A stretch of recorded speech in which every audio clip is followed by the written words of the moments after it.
Salut tout le monde, on se retrouve aujourd'hui pour un tag. Alors oui, un tag parce que j'ai pas eu le temps de finir tous mes livres du challenge en cours et que je veux vous faire un update lecture global, donc avec mes 4 dernières lectures du challenge. Il m'en reste donc une à lire pour la semaine prochaine, normalement tout ira bien, je pense, je pourrais vous faire cette vidéo. Et donc je savais pas trop quoi faire. Et j'ai eu l'idée d'un tag, j'ai fait un petit sondage sur Instagram, le tag est passé nickel. Et on m'a conseillé comme tag, parce que j'en avais vu quelques-uns, puis finalement, avec la saison, c'est vrai que faire un tag qui va avec la saison, c'est plutôt pas mal. Donc c'est Angèle Cara 123 qui m'a conseillé d'aller voir sur le blog de Muffins and Books. Et effectivement, j'ai trouvé un petit tag qui s'intitule Au revoir l'été, bonjour l'automne, qui est bon. Donc un tag, donc j'ai pas trop besoin de préparer en amont non plus, et qui donc va avec la saison, donc qui est un petit peu parfait du coup pour l'occasion. Et on va partir là-dessus. Hein. Je vous avoue qu'il était un petit peu compliqué parce que moi j'ai pas de lecture fixe d'automne vraiment, j'ai des lectures d'hiver oui, et c'est presque la seule saison où j'ai vraiment un type de lecture. Dans les autres saisons, c'est un petit peu le schmilblick, c'est un petit peu, bon, Juliette elle y va de son envie tout simplement. Mais j'ai essayé de répondre à ces questions et donc on y va. La première question est toute simple, citer un livre qui t'évoque l'automne. J'ai pris, bon bah là c'est le tome 2 mais bon, pour la saga en entier je dirais, la saga simplement de l'épouvanteur, l'apprenti épouvanteur de Joseph Delaney aux éditions Bayard Jeunesse. C'est simple, moi quand je pense à cette saga je pense il pleut, il fait moche, aventure, mal de pied et chasse aux sorcières, aux démons et aux fantômes, et pour moi ça c'est l'automne. Voilà, parce que je suis dans le nord de la France et dans le nord de la France nos automnes sont plutôt pluvieux et les hivers sont par contre secs. C'est une pluie qui gère, hein. Heureusement on n'a pas d'inondation ou quoi que ce soit, parce qu'on a l'habitude, hein, tout simplement, la terre est au courant de ce qui va se passer. Et oui, du coup moi quand la toute première fois que j'ai ouvert l'apprenti épouvanteur, c'était pas en automne, c'était en hiver je crois bien. Ou en tout début d'année, je ne sais plus, mais c'était quand même l'hiver du coup. Je me suis dit, mais punaise, cette pluie, ce froid, c'est l'automne, ça c'est pas l'hiver. Et donc voilà, pour moi, l'apprenti épouvanteur fait penser, voilà, m'évoque l'automne. Alors le deuxième est donc un livre qui t'évoque l'automne, alors qu'il n'a absolument rien à voir. Alors, comme j'ai pas vraiment de livre type sur l'automne, j'en avais plein qui n'avaient rien à voir avec l'automne, mais je me suis dit... Alors j'ai pris un bouquin que je n'ai jamais lu, mais voilà, je me dis que pour moi il m'évoque l'automne. Il s'agit de Carry On de Rainbow Rowell aux éditions PKJ. Alors pourquoi il m'évoque l'automne? Tout simplement parce que c'est une école de sorciers.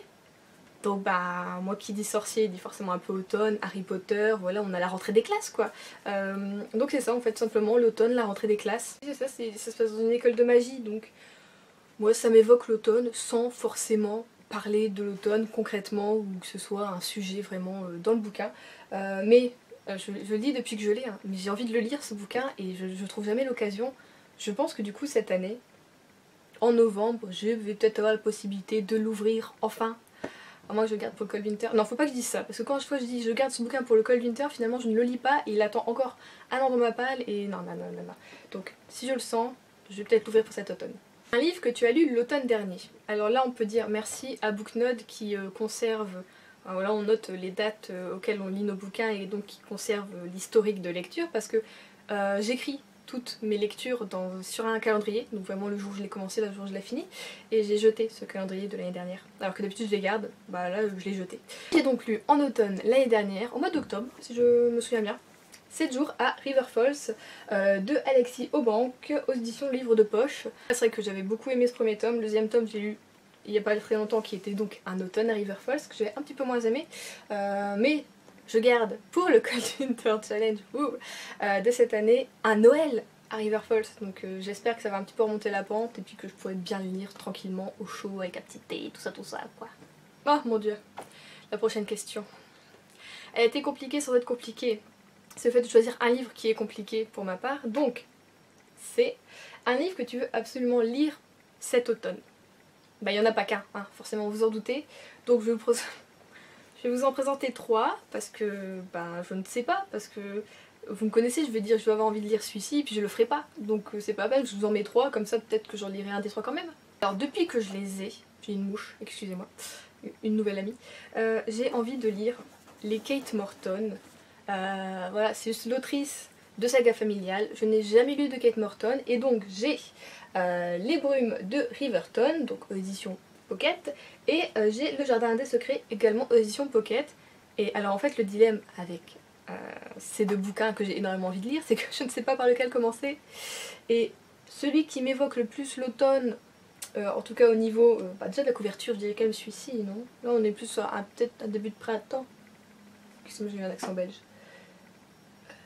Parce que au début c'est en été, mais l'enquête de 1999, elle, il n'y a pas de...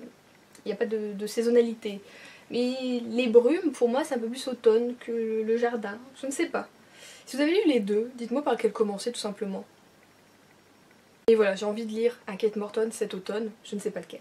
Du coup, le troisième, pour rester un peu dans la gamme secret de famille ou choses à débusquer, il s'agit tout simplement de Un goût de cannelle et d'espoir de Sarah McCoy, aux éditions Pocket également. Alors celui-ci, quand j'en avais parlé, je crois, dans mon book haul quand je l'avais présenté, j'ai eu j'ai eu énormément de bons retours dessus. Ah oui, il faut le lire, il est prenant, il est poignant, c'est un beau bouquin, tout ça. Et du coup, en fait, vous m'avez fait peur et j'ai jamais osé l'ouvrir. En fait, ce qui me fait peur avec ces bouquins-là, c'est que j'ai énormément d'empathie. Et que du coup j'ai peur d'être triste, d'être malmenée, de pleurer je ne sais pas combien de temps, de tellement de... Le fait, vous savez, que ce soit quelque chose qui se soit déjà passé, puisque là on est durant la Seconde Guerre mondiale, en tout cas pour le passé, après sinon on est, je ne sais pas dans quelle année, pour 60 ans plus tard. Donc on est à notre époque vraiment. Voilà, le passé ne peut pas être changé et c'est toujours ce qui me perturbe moi, dans les choses qui sont déjà passées, qu'on va raconter, que je vais être triste et qu'il va y avoir peut-être des morts et que... Alors que peut-être pas du tout, mais voilà, j'ai trop peur d'être triste pour lire ce bouquin, mais en même temps j'ai une terrible envie de le lire depuis un an que je l'ai.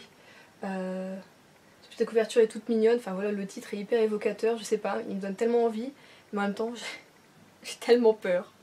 C'est idiot, mais voilà, j'espère du coup avoir le courage de l'ouvrir pour cet automne, ou alors pour peut-être le Cold Winter, pourquoi pas. Mais j'ai envie de le lire avant 2020 quand même, et voilà. Donc oui, j'ai triché. Un livre dont la couleur à la couverture... Non, c'était pas français ça, j'ai inversé les mots. Un livre dont la couverture a la couleur de l'automne.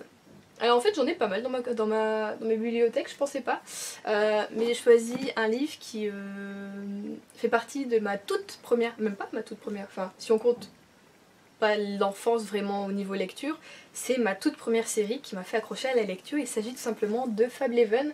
Donc celui-ci c'est le tome 3 et donc voilà le côté un peu marron, les arbres on voit qu'ils sont en train de perdre leurs feuilles, tout ça, puis le côté légèrement brillant, un peu chaud, me fait penser quand même à l'automne.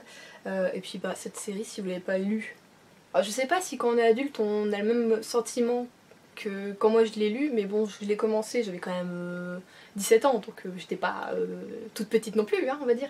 Mais ouais, ça a été une excellente saga, j'ai été hyper contente de commencer et de lire et de finir Fableven. C'était mon Harry Potter à moi, hein, tout simplement.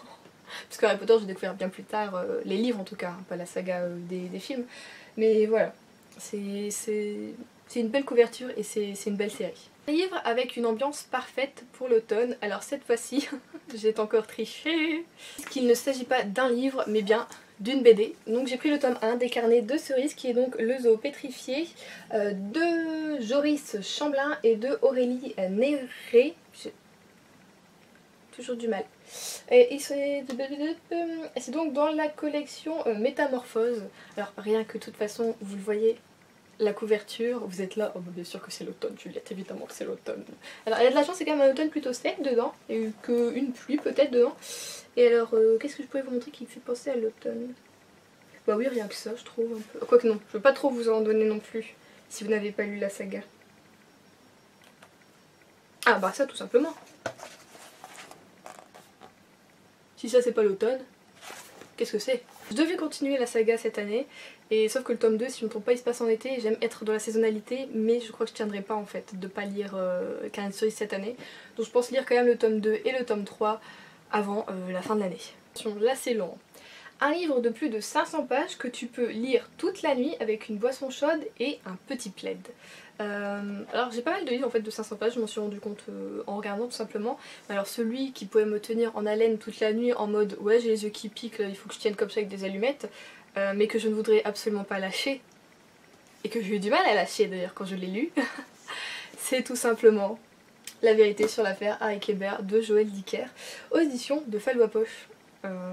Ce bouquin, à chaque fois que je le regarde, je suis là toute émue. J'avais été très déçue par la série qui avait été diffusée sur TF1. Du coup c'est vrai que je tiens encore plus au bouquin, parce que voilà, comme j'avais été déçue par la série, je me suis dit vraiment le bouquin c'est vraiment une pépite, ça regorge de plein de choses. C'est hyper prenant, c'est hyper haletant, l'écriture est hyper fluide et on a envie de savoir, et voilà, moi j'en dormais presque pas quoi, et je travaillais je crois au moment où je l'ai lu, donc c'était très dur mentalement, je vous raconte pas. J'aurais aimé voilà, le commencer un week-end, mais non, Juliette elle l'a commencé en semaine, hein, bah, évidemment. Mais c'est pas pour autant qu'en tout cas j'en garde un excellent souvenir et que c'est une lecture que je pourrais recommencer n'importe quand, même si je connais la fin. Je pourrais faire une relecture et voilà, commencer à 18 h et finir à mon bouquin à 5 h du mat quoi, avec un petit plaid et puis une boisson chaude tout simplement. Ensuite nous avons l'inverse, un livre de moins de 200 pages que tu peux lire très vite avant que la nuit d'automne...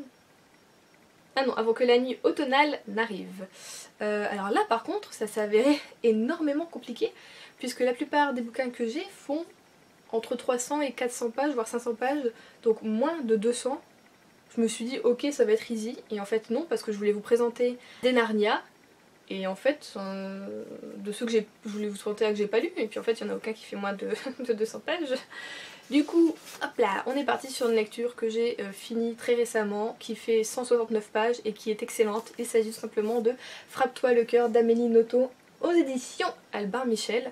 Ce bouquin c'est une petite pépite pour moi, franchement je l'ai adoré. Après c'est Amélie Nothomb, on aime ou on n'aime pas. Le sujet évoqué pareil, c'est on aime ou on n'aime pas, on est touché ou on n'est pas touché, donc on est dedans ou on n'est pas dedans.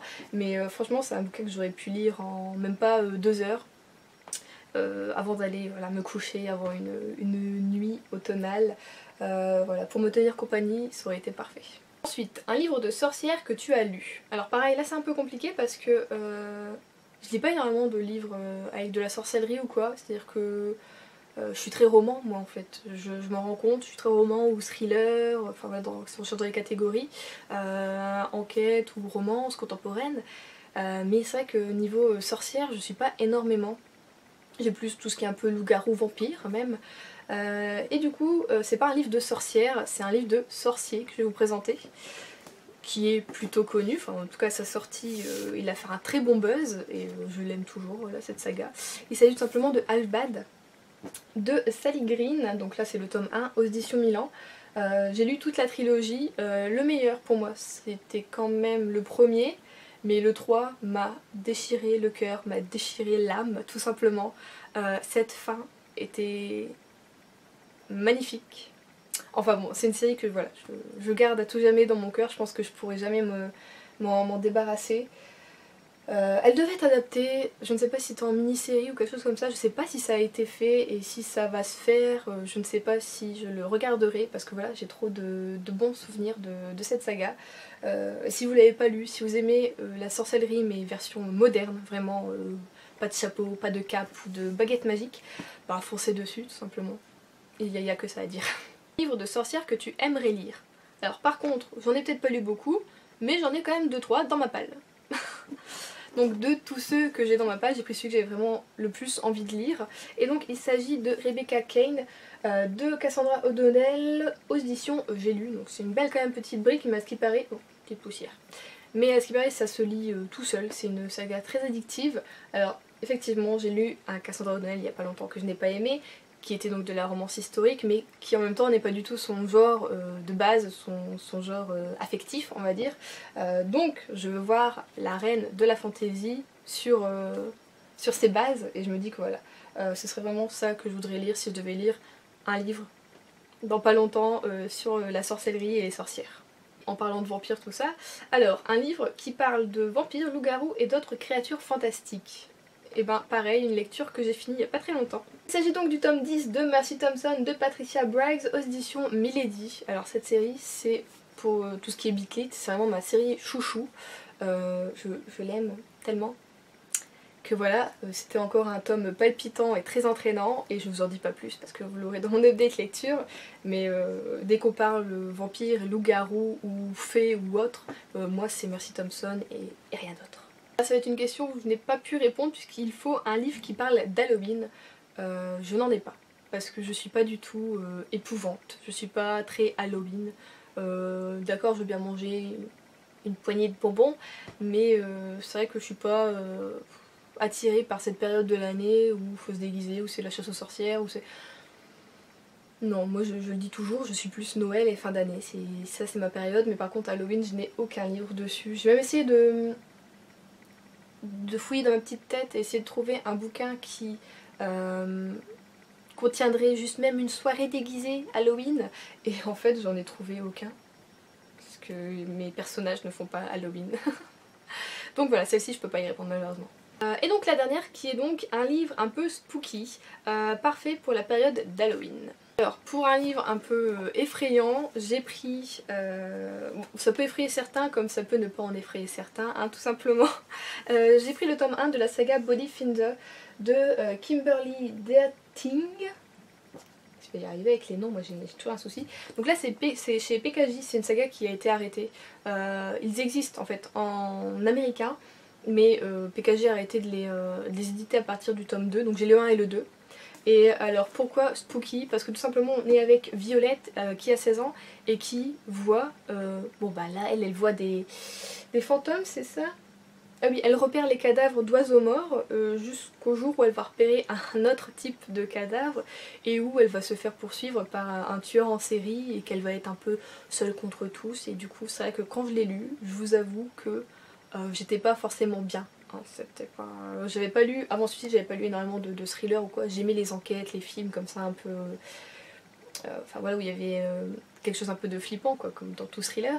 Mais c'est vrai que pour celui-ci je vous avoue que j'étais pas safe quoi dans ma tête. Donc voilà, pour moi c'est un livre un peu spooky et qui serait du coup parfait pour la période d'Halloween. Certes il ne, on va dire, contient pas d'esprit de fantôme concret ou quoi que ce soit, c'est juste voilà, Violette a un don et que ce don va se retourner contre elle et que voilà quoi, ça fait un petit peu peur quand même. Voilà, c'est donc tout pour pour cette update lecture, l'habitude.